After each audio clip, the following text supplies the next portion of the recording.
Assalamualaikum warahmatullahi wabarakatuh. Selamat siang, Bu Woro, dosen pengampu dari mata kuliah proses pengolahan migas.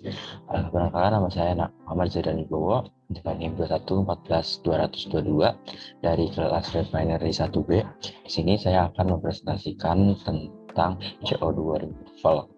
Perlu diketahui kalau keberadaan senyawa asam CO2 dan H2S harus diturunkan serendah mungkin untuk kepentingan proses konsumen maupun lingkungan dalam suatu proses di kilang.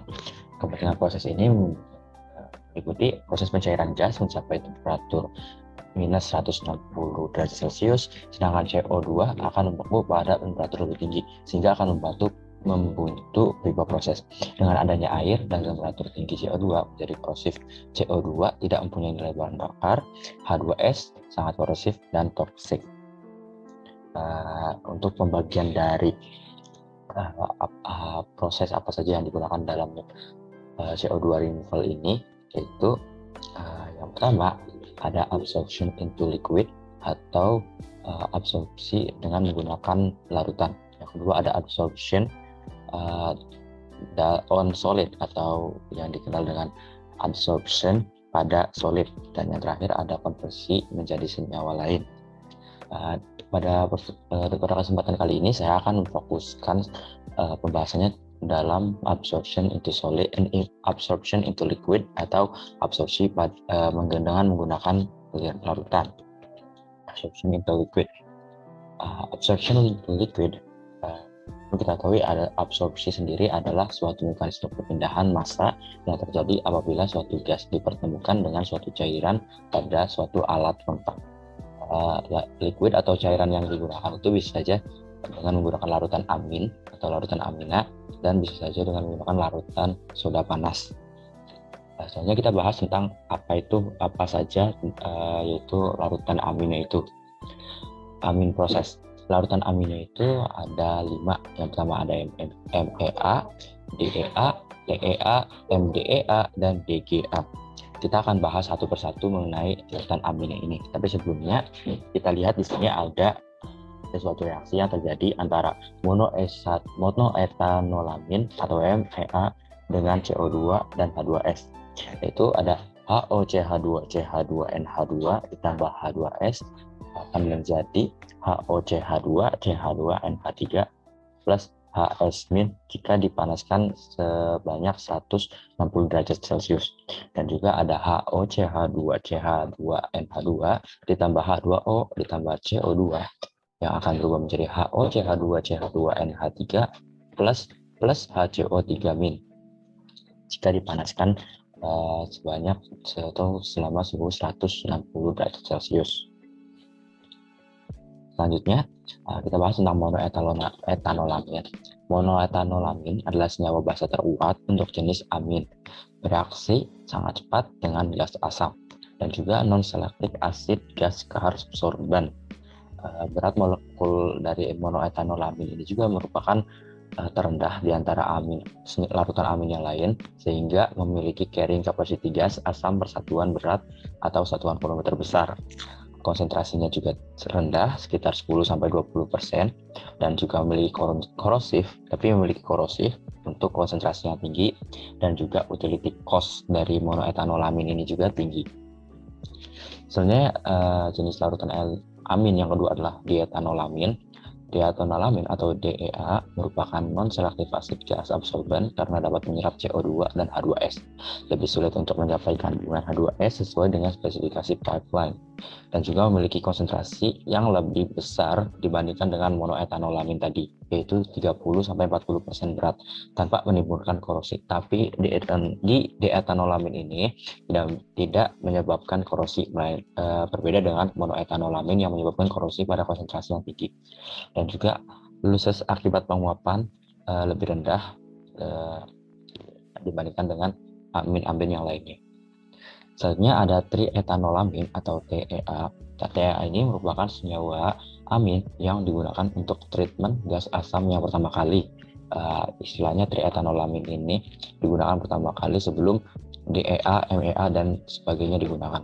Karena kapasitasnya yang sangat rendah, maka berat molekul dari triethanolamin ini akan tinggi, kurang efektif terhadap CO2 dan H2S karena struktur molekulnya itu tertiary amin dan hanya digunakan untuk natural gas sweetening. Jadi triethanolamin ini tidak efektif atau kurang efektif terhadap proses penguraian atau CO2 dan H2S removal. Misalnya ada diglycolamin atau DGA. DGA ini reaktivitasnya sangat tinggi, lalu kesetimbangan tekanan parsialnya rendah, dapat memenuhi spesifikasi gas asam sesuai persyaratan pipeline, menghasilkan residual acid gas concentration seperti DEA. Selanjutnya ada diisopropanolamin. Diisopropanolamin ini merupakan senyawa yang reaktif dalam proses sulfinol. Juga digunakan dalam ADIP proses desain untuk menghilangkan karbonyl sulfid. Dapat menghasilkan sweet gas sesuai spesifikasi pipeline. Dan selanjutnya ada methyl diethanolamin atau MDEA. Dan methyl diethanolamin ini merupakan jenis larutan amino yang terbaru dan yang terakhir.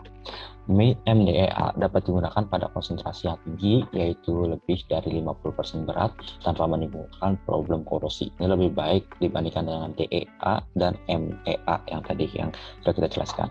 Selanjutnya, penghematan energi, biaya kapital rendah, produk degradasinya rendah, dan tingkat korosinya rendah. Dan MDEA ini juga merupakan selective acid gas absorbent. Dan perlu diketahui sebelumnya, pada penggunaan konsentrasi yang cukup tinggi tersebut mengakibatkan amin circulation rate menjadi rendah dan panas yang dibutuhkan dalam regenerasi juga cukup rendah. Selanjutnya, sehingga membawa MDEA menjadi amin yang banyak digunakan pada gas treating plants akhir-akhir ini, dikarenakan tadi tidak menimbulkan korosi pada konsentrasi yang lebih tinggi dibandingkan dengan amin yang lain. Selanjutnya kita masuk kepada variabel abrasi dari apa saja yang mempengaruhi tentang proses terjadinya CO2 dan H2S removal ini dalam larutan amin. Yang pertama ada temperatur lean amin yang masuk ke kolom absorber. Selanjutnya ada konsentrasi larutan amin. Selanjutnya ada amin loading. Selanjutnya ada kebersihan larutan amin. Dan yang terakhir ada laju aliran larutan amin. Konsentrasi larutan amin. Kita masuk ke konsentrasi dari larutan amin yang sudah kita jelaskan tadi, tapi lebih detail. Selanjutnya konsentrasi larutan amin. MEA digunakan pada konsentrasi 10% sampai 20% dan paling umumnya itu 15%. Sedangkan DEA juga digunakan pada konsentrasi 10 sampai 20% juga, tapi pada penggunaan konsentrasi 30 sampai 40%, DEA ini tidak menimbulkan korosi, sedangkan MEA menimbulkan korosi.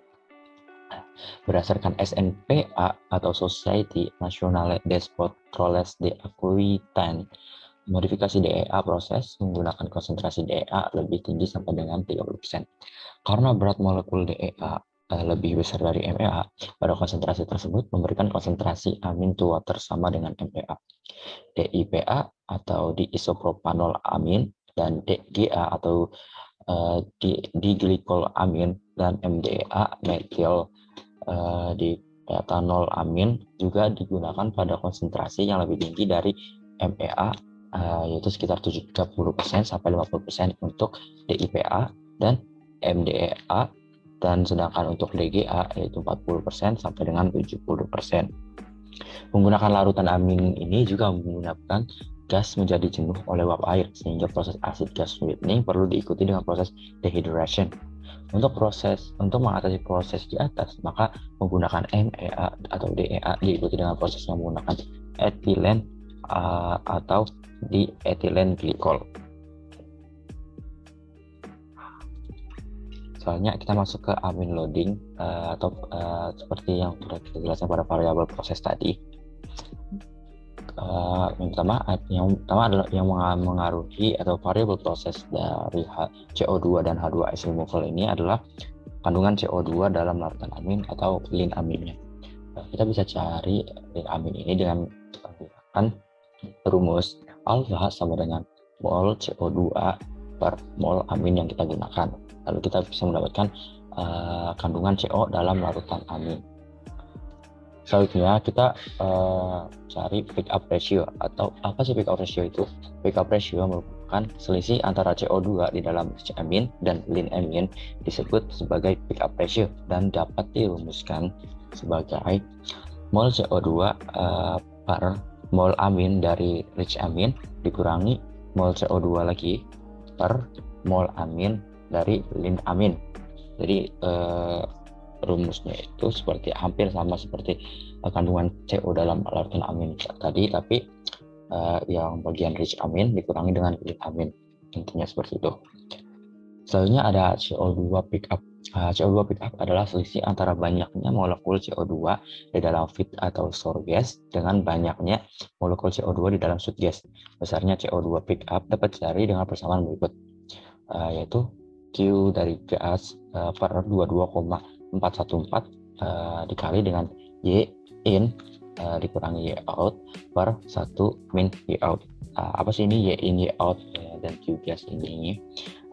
Berikut ada keterangannya. Untuk CO2 pickup dalam satuan kilomol per jam, dan Y in tadi merupakan fraksi mol CO2 di dalam feed gas, sedangkan Y out tadi merupakan fraksi mol CO2 dalam source gas. Sedangkan Q gas tadi merupakan laju alir gas dalam satuan Newton meter kubik per jam, dan 22,414 konversi sama dengan 1 kilomol gas adalah 22,414 Newton meter kubik. Dapat dilihat sekali lagi ini untuk rumus dari CO2 pickup. Selanjutnya kita masuk ke laju aliran dari larutan amin, yaitu dengan rumusnya LO sama dengan Y in min Y out atau fraksi mol CO2 dalam sweet gas dan sour gas dikali dengan Q gas dikali dengan PM atau berat molekul dari MEDA per 1 min YIN lagi dikali dengan 22,414 dikali dengan lean amin keluar dikurangi dengan lean amin yang masuk atau lean amin in, atau misalnya alfa ini sebagai kadar CO2 dalam larutan amin ya, dan dikali dengan density dari larutannya dikali dengan W atau berat air. W itu fraksi berat AMDEA di dalam larutan, bukan berat air. Berikut untuk keterangannya. LO sendiri merupakan amin circulation rate atau laju alirannya, dan memiliki satuan meter kubik per jam. Dan selanjutnya Y in tadi sama seperti yang tadi, yaitu fraksi mol CO2 di dalam feed gas, dan Y out tadi merupakan fraksi mol CO2 dalam feed gas. Selanjutnya Q gas merupakan laju alir gas dalam satuan Newton meter kubik per jam, sama seperti yang pada CO2 pickup tadi. Selanjutnya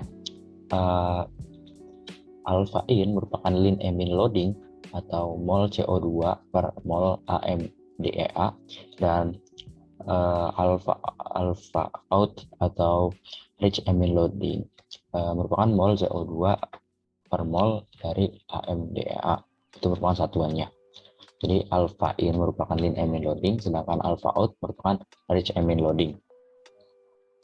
Selanjutnya ada masalah-masalah dalam proses absorption ini. Yang pertama adalah korosi. Korosi di industri gas, terutama pada proses pemurnian dengan larutan amin, disebabkan oleh beberapa faktor, antara lain penggunaan jenis larutan amin, adanya solid tersuspensi, dan tegangan stres.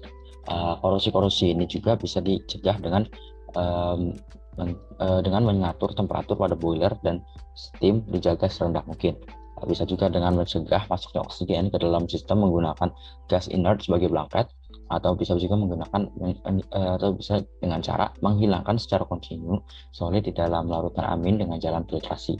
Bisa juga menggunakan material logam yang tahan korosi seperti stainless steel tipe 304 dan 316. Penggunaan korosif inhibitor seperti 7 gram per liter sodium karbonat, dan juga bisa juga menggunakan penggunaan inhibitor yang berlebihan menyebabkan foaming. Itu untuk masalah yang selanjutnya, yaitu foaming. Foaming di sistem purifikasi gas sering terjadi di kontraktor dan pada kolom stripping. Foaming sering disebabkan oleh kontaminasi larutan oleh senyawa hidrokarbon ringan yang terkondensasi.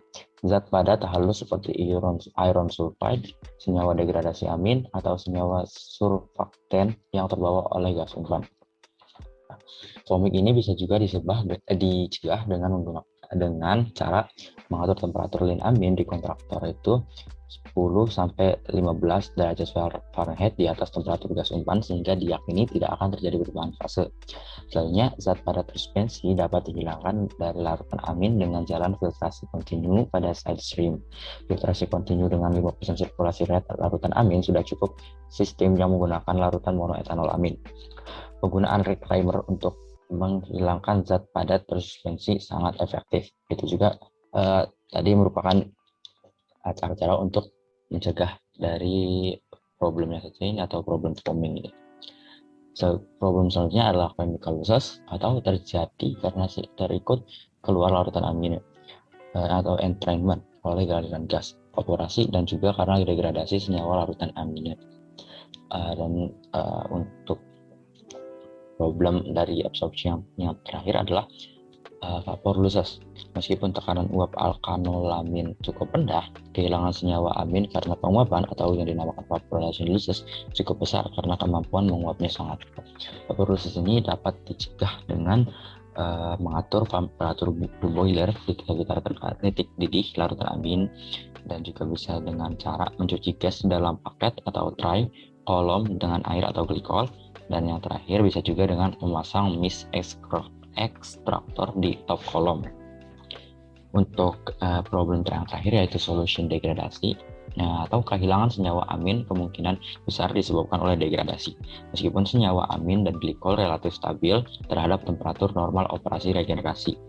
Solution degradasi ini bisa dicegah dengan mengatur temperatur boiler tidak terlalu tinggi dan juga dengan cara memblanket larutan amina storage dengan nitrogen sehingga tidak kontak dengan udara. Ya, mungkin sekian materi yang dapat saya sampaikan. Kurang dan lebihnya saya mohon maaf.